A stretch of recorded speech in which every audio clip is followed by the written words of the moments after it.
ಪಾಪ ರಮೇಶ, ಯಾಕಲ್ಲೇ ನಿಂತಿದ್ಯಾ? ಬಾ ಒಳಗಡೆ.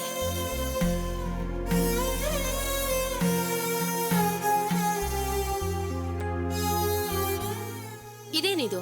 ರಮೇಶ ಬಂದಿದ್ದಾನೆ, ನೀವಿಬ್ರು ಏನೋ ಮಾತಾಡದೆ ಸುಮ್ಮನೆ ನಿಂತಿದ್ದೀರಲ್ಲ. ಅವನ ಒಳಗಡೆ ಬಾ ಅಂತ ಕರೆಯೋದಿಲ್ವಾ? ಅವನು ಕರೆಯೋದಿಲ್ಲಮ್ಮ. ಅವನು ಕರೀಲಿಲ್ಲ ಅಂದ್ರೆ ಏನಂತೆ? ಇದು ನನ್ನ ಫ್ರೆಂಡ್ ಮನೆ, ನನ್ನ ತಂಗಿ ಮನೆ. ಆ ಹಕ್ಕಿಂದ ನಾನು ಬಂದಿದ್ದೀನಿ. ಅದಿರ್ಲಿ, ನೀವ್ ಯಾವಾಗ ಬಂದ್ರಿ? ನಾನ್ ನಿನ್ನೆ ಬಂದೆಪ್ಪ. ಊರಲ್ಲಿ ಹಬ್ಬ ಇತ್ತು, ಇವ್ರಿಬ್ರನ್ನ ಕರೆದು ಹೋಗೋಣ ಅಂತ ಬಂದೆ. ಈಗ ಊರಿಗೆ ಹೊರಟಿದ್ದೀನಿ. ನಡೆದಿದ್ದೆಲ್ಲ ರತ್ನ ನನ್ನ ಹತ್ರ ಹೇಳಿದ್ಲು. ನನ್ ಮನ್ಸಿಗೆ ತುಂಬಾ ಬೇಜಾರಾಯ್ತು. ಇದ್ರಲ್ಲಿ ನಿಂದೇನು ತಪ್ಪಿಲ್ಲಪ್ಪ. ನೀನ್ ಆ ಜಾಗದಲ್ಲಿ ಧರ್ಮ ಸಂಕಟದಲ್ಲಿ ಸಿಗಾಕೊಂಡಿದ್ಯಂತ ನನಗೆ ಅರ್ಥ ಆಗ್ತಿದೆ. ಇವರಿಬ್ರಿಗೂ ನಾನು ನಿನ್ ಬಗ್ಗೆ ಹೇಳ್ದೆ, ಆದ್ರೂ ಇವರಿಬ್ರು ಸಮಾಧಾನನೇ ಆಗ್ತಿಲ್ಲ. ಇನ್ನೂ ಕೋಪದಲ್ಲೇ ಇದ್ದಾರೆ. ಅದೇ ಅಮ್ಮ ನನ್ನ ಮನಸ್ಸಿಗೂ ನೋವಾಗ್ತಿರೋದು. ನಾನು ಇವನಿಗೆ ಸಮಾಧಾನ ಮಾಡೋಣ ಅಂತ ಆಟೋ ಸ್ಟ್ಯಾಂಡ್ಗೂ ಹೋಗಿದ್ದೆ. ಆದ್ರೆ ಇವನು ನನ್ನ ಮುಖ ಕೂಡ ನೋಡ್ಲಿಲ್ಲ, ಹಾಗೆ ಹೊರಟೋದ. ನನ್ನ ಗ್ಯಾರೇಜಲ್ಲಿ ಕೆಲಸ ಮಾಡೋ ಹುಡುಗರ ಜೊತೆನೂ ಮಾತಾಡಿದಾನಂತೆ. ಅವನಿಗ ನಾನು ಹೊಡೆದಿದ್ದಕ್ಕೂ ಬೈದಿದ್ದಕ್ಕೂ ಬೇಜಾರು ಮಾಡ್ಕೊಳ್ಳಿಲ್ಲ. ಅವನು ಮಾತನ್ನು ಮೀರಿ ನಾನು ಆ ಪತ್ರಕ್ಕೆ ಸೈನ್ ಹಾಕಿದಕ್ಕೆ ಅವನು ನೊಂದ್ಕೊಂಡಿದ್ದಾನಂತೆ. ಹಾಗಂತ ಹುಡುಗರ ಹತ್ರ ಹೇಳ್ಕೊಂಡಿದ್ದಾನೆ. ಆ ಹುಡುಗರು ಕೂಡ ಇವನ್ ಪರವಾಗಿ ಮಾತಾಡಿದ್ರು. ಲೋ ಶಿವ, ಒಂದು ವಿಷಯ ಚೆನ್ನಾಗಿ ಅರ್ಥ ಮಾಡ್ಕೊ. ಈಗ ವಾಸು ಮೊದಲನೇ ಹಾಗಿಲ್ಲ ಕಣೋ. ಅವನು ತುಂಬಾ ಬದಲಾಗಿದ್ದಾನೆ. ಅವನಿಂದ ನನಗೆ ಯಾವ ತೊಂದರೆನೂ ಆಗೋದಿಲ್ಲ. ಅಮ್ಮ, ರೇವತಿ ಅವರ ಅಪ್ಪ ಇವರೆಲ್ಲ ನನಗೆ ಕೆಟ್ಟದನ್ನ ಮಾಡಿ ಆ ಮನೆನ ಕಿತ್ಕೋತಾರ. ಒಂದು ವೇಳೆ ಆ ಮನೆ ಹೋಯ್ತು ಅಂತ ಇಟ್ಕೋ, ಹೋಗ್ಲಿ ಬಿಡೋ. ಅದೇ ನಾನು ಸಂಪಾದನೆ ಮಾಡಿರೋದ. ನಮ್ ದೊಡ್ಡಪ್ಪ ನಮ್ಮ ಅಮ್ಮನಿಗೆ ಅಂತ ಬರೆದು ಕೊಟ್ಟಿರೋದು. ಅದನ್ನ ಅವರು ನನ್ನ ಹೆಸರಿಗೆ ಬರೆದು ಕೊಟ್ರು. ಅಷ್ಟೇ ತಾನೆ? ಇದನ್ನ ಅರ್ಥ ಮಾಡ್ಕೊಳ್ದೆ ನೀನ್ ನನ್ನ ಮೇಲಿನ ಪ್ರೀತಿಯಿಂದ ಏನೇನೋ ಮಾತಾಡಿದ್ರೆ ಹೇಗೆ ಹೇಳು? ಅಲ್ಲ, ನಾನೇನೋ ಮಾಡ್ಲಿ? ಲೋ ಶಿವ, ನನಗಾದ್ರೂ ನಿನ್ನನ್ನು ಬಿಟ್ರೆ ಬೇರೆ ಯಾರಿದಾರೋ? ಅಳಿಯಂದ್ರೆ, ಪಾಪ ರಮೇಶ ತುಂಬಾ ನೊಂದ್ಕೊಂಡು ಮಾತಾಡ್ತಾ ಇದ್ದಾನೆ. ಇದ್ರ ಮೇಲೂ ನೀವಿಬ್ರು ಕೋಪ ಮಾಡ್ಕೊಳ್ಳೋದ್ರಲ್ಲಿ ಅರ್ಥನೇ ಇಲ್ಲ. ದಯವಿಟ್ಟು ರಮೇಶನ್ ಮಾತಾಡ್ಸಿ. ಶಿವ, ನಾನು ಅಂತ ದೊಡ್ಡ ಪಾಪಿನೇನು? ಯಾರು ಕ್ಷಮಿಸೋಕಾಗದೇ ಇರೋಂಥ ತಪ್ಪನ್ನ ನಾನು ಮಾಡ್ಬಿಟ್ಟಿದ್ದೀನ? ಅಲ್ಲ, ನಿನಗೆ ನನ್ನ ಬಗ್ಗೆ ಚೆನ್ನಾಗಿ ಗೊತ್ತಲ್ಲ, ನಾನು ಯಾರ ಮನಸ್ಸಿಗೂ ನೋವಾಗ ಹೋಗಿ ನಡ್ಕೊಳ್ಳೋದಿಲ್ಲ ಅಂತ. ಏನೋ ಮೊದಲನೇ ಸಲ ನಿನ್ನ ಮನಸ್ಸಿಗೆ ನೋವಾಗ ಹೋಗಿ ನಡ್ಕೊಂಡಿದ್ದೀನಿ. ಅದಕ್ಕೆ ಸರಿ ಬಿಡಿ. ಈಗ ನಿಮ್ಮಿಬ್ರಿಗೂ ಸಮಾಧಾನ ಆಗ್ಬೇಕು ಅಂದ್ರೆ ನಾನೇನ್ ಮಾಡ್ಬೇಕು ಹೇಳಿ? ನಾನು ಮಾಡ್ತೀನಿ. ಅತ್ತೆ, ನೀವಿಬ್ರು ರೆಡಿ ಆಗಿರಿ, ಆಟೋಕ್ಕೆ ಪೆಟ್ರೋಲ್ ಹಾಕ್ಸ್ಕೊಂಡ್ ಬರ್ತೀನಿ. ಶಿವ,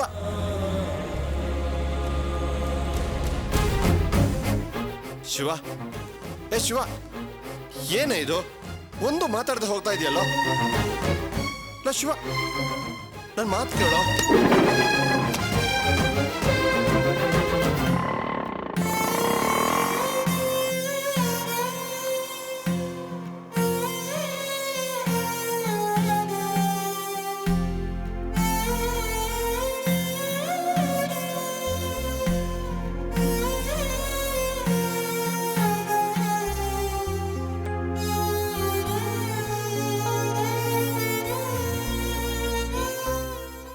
ರತ್ನ, ನೀನು ನನ್ನ ಜೊತೆ ಮಾತಾಡೋದಿಲ್ವಾ?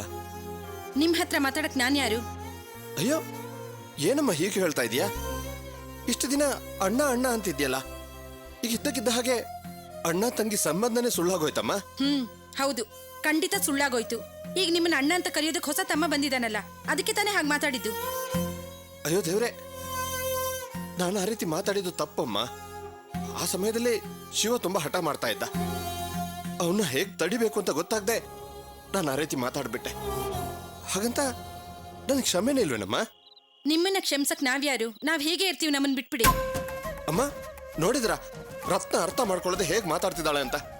ಏ ರತ್ನ, ಪಾಪ ಇವನೇನು ಬಾಯ್ ತಪ್ಪಿ ಒಂದ್ ಮಾತು ಅಂದ ಅನ್ಬಿಟ್ಟು ಅಷ್ಟಕ್ಕೆ ಇವನ್ನ ದೂರ ಇಡೋದೇನೆ?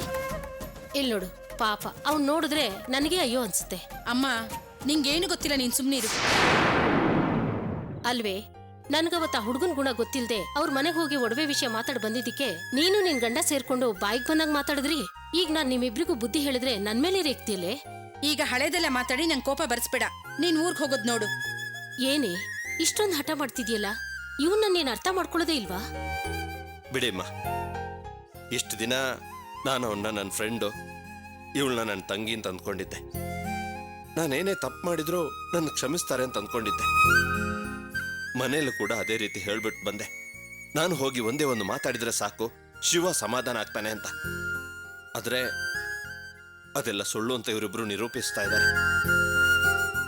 ಪರವಾಗಿಲ್ಲ ಬಿಡಿ, ಯಾವತ್ತಾದ್ರೂ ಒಂದಿನ ಇವರು ನನ್ನನ್ನು ಅರ್ಥ ಮಾಡ್ಕೋತಾರಲ್ಲ, ಆವತ್ತೇ ನನ್ನನ್ನು ಕ್ಷಮಿಸ್ಲಿ. ಆದ್ರೆ ಒಂದು, ಇವರಿಬ್ರನ್ನೂ ನನ್ನ ಮನಸ್ಸಿಂದ ಕಿತ್ತಾಕೋಕೆ ಈ ಜನ್ಮದಲ್ಲಿ ಯಾವ ಶಕ್ತಿಯಿಂದನೂ ಸಾಧ್ಯ ಇಲ್ಲ.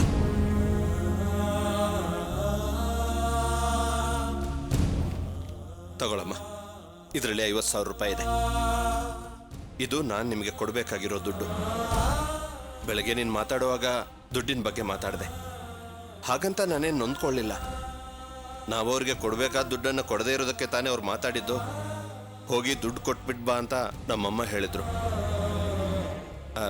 ನೋಡು, ನೀನು ಮಾತಾಡಿದೆ ಅನ್ನೋ ಕೋಪಕ್ಕೆ ನಾನಿದನ್ನು ಯಾರಿಂದನೂ ಸಾಲ ಇಸ್ಕೊಂಡು ಬರಲಿಲ್ಲಮ್ಮ. ನಾನು ನಿಮಗೆ ಕೊಡಬೇಕಾಗಿರೋ ದುಡ್ಡು. ಮನೆ ಪತ್ರ ಅಡ ಇಡುವಾಗ ವಾಸು 50,000 ರೂಪಾಯಿ ಹೆಚ್ಚಿಗೆ ಸಾಲ ತಗೊಂಡ್ಬಂದಿದ್ದಾನೆ. ಅದಕ್ಕೆ ಕೊಟ್ಟು ಹೋಗೋಣ ಅಂತ ಬಂದೆ. ತಗೊಳಮ್ಮ. ರಮೇಶ, ಈಗ ನಿನ್ಗಿರೋ ಕಷ್ಟದಲ್ಲಿ ನೀನ್ ಇವ್ರಿಗೆ ದುಡ್ಡು ಕೊಡ್ಬೇಕಾ? ಅವಳೇನೋ ಬಾಯ್ ತಪ್ಪಿ ಅಂದ್ಲು, ಅದನ್ನ ನಿನ್ ಮನ್ಸಲ್ಲಿ ಇಟ್ಕೋಬೇಡ. ಈ ದುಡ್ಡು ಬೇಡ, ತಗೊಂಡು ಹೋಗು. ಯಾಕಮ್ಮ ಬೇಡ ಅಂತ್ಯಾ? ಅದ್ ನಮಗ್ ಕೊಡ್ಬೇಕಾಗಿರೋ ದುಡ್ಡು ತಾನೆ, ಕೊಡಿ. ನೀನ್ ಊರ್ಗ್ ಹೊಡೋದನ್ನ ನೋಡು.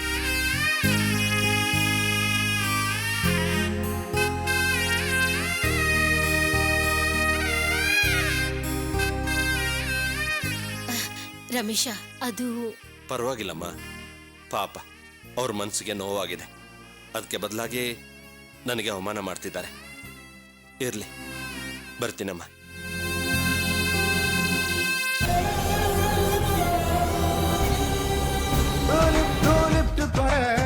ನನಗೀಗ ಮೂಡಿಲ್ಲ ಊಟಕ್ಕೆ ಬೇಕೀಗ ಉಪ್ಪಿನಕಾಯಿ.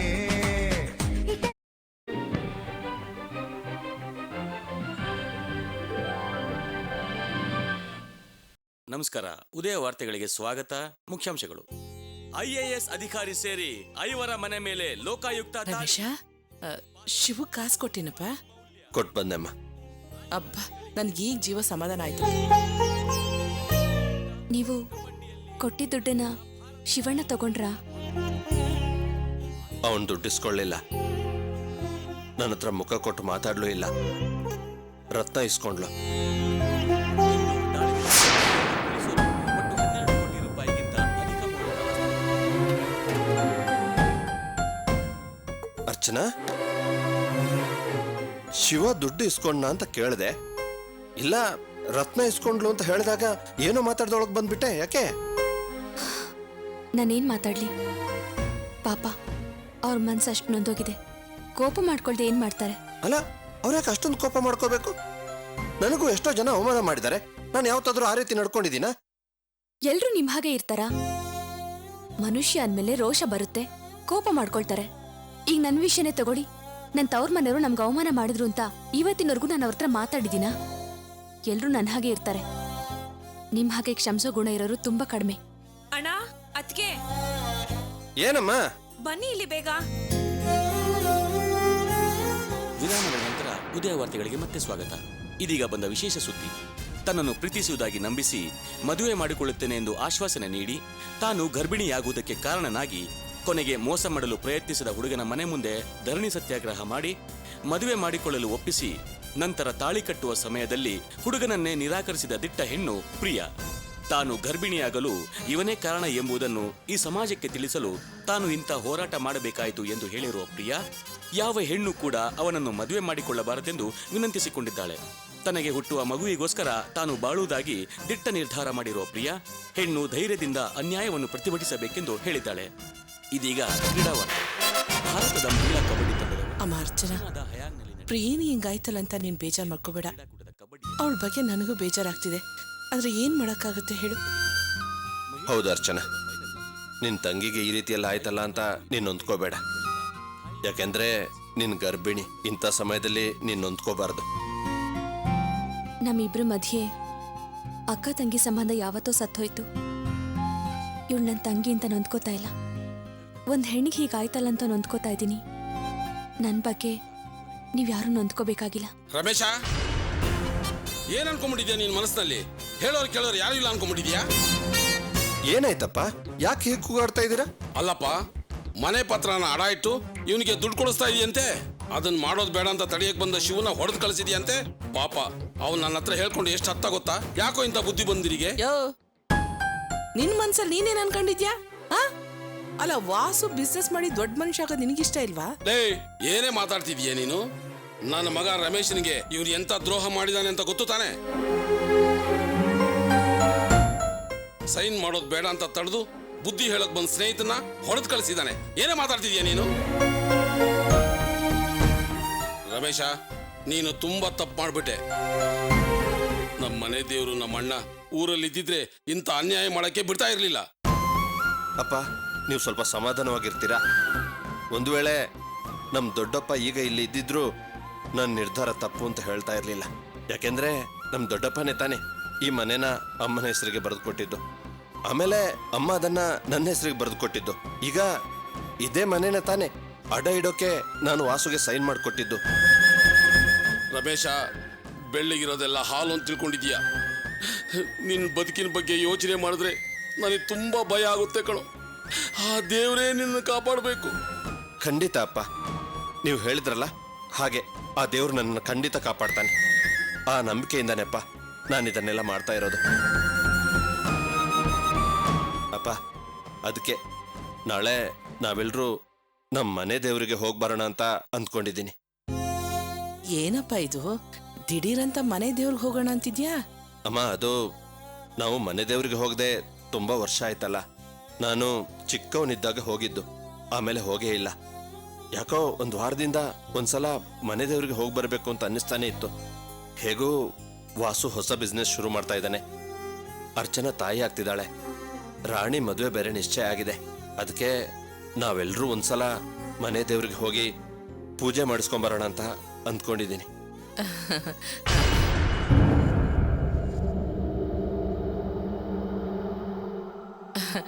ಅಲ್ಲ ಕಣಪ್ಪ ರಮೇಶ, ನೀನ್ ಹೇಳೋದೇನೋ ಸರಿ, ಆದ್ರೆ ದಿಢೀರಂತ ಮನೆಯವರೆಲ್ಲ ಹೊರಡೋದು ಅಂದ್ರೆ ಹೇಗೆ? ರಾಣಿಗೆ ಪರೀಕ್ಷೆ ಹತ್ರ ಬರ್ತಿದೆ, ಇವನ್ ಬೇರೆ ಬಿಸ್ನೆಸ್ ಶುರು ಮಾಡ್ಬೇಕು ಅಂತ ಓಡಾಡ್ತಿದ್ದಾನೆ. ಅಲ್ಲ, ಎಲ್ರೂ ಹೊರಡ್ಬೇಕು ಅಂದ್ರೆ ಕಷ್ಟ ಆಗತ್ತೆ ಕಣಪ್ಪ. ಹೌದಣ್ಣ, ಬಿಸ್ನೆಸ್ ವಿಷಯವಾಗಿ ನಾಳೆ ಯಾರನ್ನು ನೋಡೋದಕ್ಕೆ ಹೋಗ್ಬೇಕು ಅಂತ ನಮ್ಮ ಮಾವ ಬೇರೆ ಹೇಳಿದ್ದಾರೆ. ಅದು ಅಲ್ಲದೆ ರಾಣಿ ಒಬ್ಬಳನ್ನ ಮನೇಲಿ ಬಿಟ್ಬಿಟ್ಟು ಬರಕ್ಕಾಗಲ್ಲ. ರಮೇಶ, ಒಂದ್ ಕೆಲಸ ಮಾಡಪ್ಪ, ನೀವು ನಿಮ್ಮ ಅಪ್ಪನ ಕರ್ಕೊಂಡು ಹೋಗ್ಬಿಟ್ಟು ಬನ್ನಿ. ಹೌದಪ್ಪ, ಅವ್ರು ಯಾರು ಬರೋದು ಬೇಡ. ನಾವು 3 ಜನ ಹೋಗಿ ಪೂಜೆ ಮುಗಿಸ್ಕೊಂಬರೋಣ. ಸರಿಯಪ್ಪ, ಹಾಗೆ ಮಾಡೋಣ. ಅರ್ಚನಾ, ಬೆಳಗ್ಗೆ ಹೊರಡೋದಕ್ಕೆ ಎಲ್ಲ ರೆಡಿ ಮಾಡ್ಕೊ. ಸರಿ.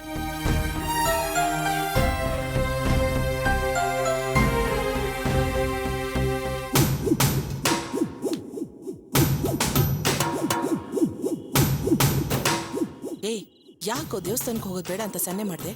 ಅದಕ್ಕೆ ಕಾರಣ ಇದೆ. ಏನು? ನಾವು ಪತ್ರಿಕೆ ಸಹಿ ಏನೋ ಮಾಡಿಸ್ಕೊಂಡ್ವಿ, ಆದರೆ ಆ ಗ್ಯಾರೇಜ್ ನಮ್ಮ ವಶಕ್ಕೆ ಹೇಗೆ ತಗೊಳ್ಳೋದು ಅಂತ ಯೋಚನೆ ಮಾಡ್ತಾ ಇದ್ದೆ. ಈಗ ಅವನೇ ರೂಟ್ ಮಾಡಿಕೊಡ್ತಾ ಇದ್ದಾನೆ. ಏನು ಮಾಡ್ತೀಯಾ? ಅವನು ಮನೆ ದೇವ್ರಿಗೆ ಹೋಗಿ ಬರೋದಕ್ಕೆ 2 ದಿನ ಆಗುತ್ತೆ. ಅಷ್ಟರಲ್ಲಿ ಗ್ಯಾರೇಜ್ ಕೆಲಸನ ಮುಗಿಸಿ ನಮ್ಮ ವಶಕ್ಕೆ ತಗೋಬೇಕು. ಏನು ದಿಢೀರಂತ ಹಿಂಗೆ ಹೇಳ್ತಿದ್ಯಾ? ಈಗ ತಾನೇ ಸೈನ್ ಮಾಡಿಕೊಟ್ಟವನೆ, ನಾಳೆನೇ ನಮ್ಮ ವಶಕ್ಕೆ ತಗೋಬೇಕು ಅಂತಂದ್ರೆ ಬೇಡ ಕಣೋ, ನನ್ಗೆ ಯಾಕೋ ಭಯ ಆಗ್ತಿದೆ. ಅಮ್ಮ, ಭಯ ಪಡ್ಕೊಂಡ್ರೆ ಯಾವ ಕೆಲಸನೂ ಮಾಡೋದಕ್ಕಾಗೋದಿಲ್ಲ. ಸಮಯ ಸಿಕ್ತಾಗ ಸಾಧಿಸ್ಕೊಂಡ್ಬಿಡ್ಬೇಕು. ನೀವು ಯಾವುದಕ್ಕೂ ಭಯ ಪಡಬೇಡಿ ಅಂತ ನಮ್ಮ ಮಾವ ಹೇಳಿದಾರಲ್ಲ. ನಾನು ಈಗಲೇ ನಮ್ಮ ಮಾವನ ಹತ್ರ ಹೋಗಿ ಮಾತಾಡಿ ಪ್ಲ್ಯಾನ್ ಮಾಡ್ತೀನಿ. ನೀನು ಧೈರ್ಯವಾಗಿರು.